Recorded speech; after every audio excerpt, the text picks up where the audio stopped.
가습기 살균제 유해성 문제가 알려진 지 올해 10년째를 맞고 있습니다.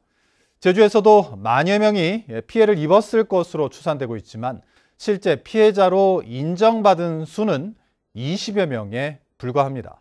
박성동 기자입니다.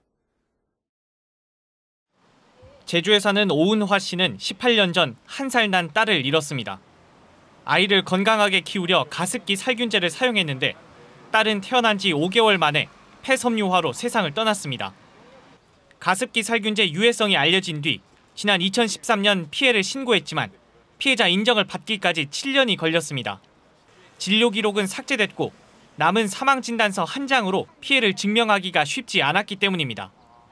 그 당시에는 그냥 우리 애가 약해져가지고 그냥 사망한 줄 알았거든요. 근데 제가 죽인 것 같더라고요. 제가 무식해가지고 진짜 내가 먹인 거나 마찬가지잖아요.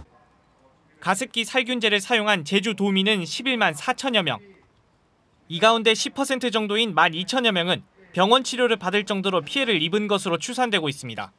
보통 한 6에서 7%, 전국적으로 1%가 안 됩니다. 그러니까 이제 제주는 다른 지역보다 약간 낮은데. 하지만 10여 년 전 문제의 제품을 사용했다는 자료는 물론 이로 인한 건강 피해도 피해자가 직접 입증해야 해 피해 신고와 구제는 쉽지 않습니다. 실제 제주 지역 피해 신고자 47명 가운데 26명만 피해자로 인정받았을 뿐 절반가량은 아직도 피해를 인정받지 못했습니다. 시민단체는 진상조사를 마무리했다고 한 환경부 장관을 규탄했습니다. 12,000명을 다 찾았습니까? 환경부 장관? 그렇지 않습니다. 제주도민 중에서 신고된 사람은 불과 47명. 470명도 아닙니다. 47명.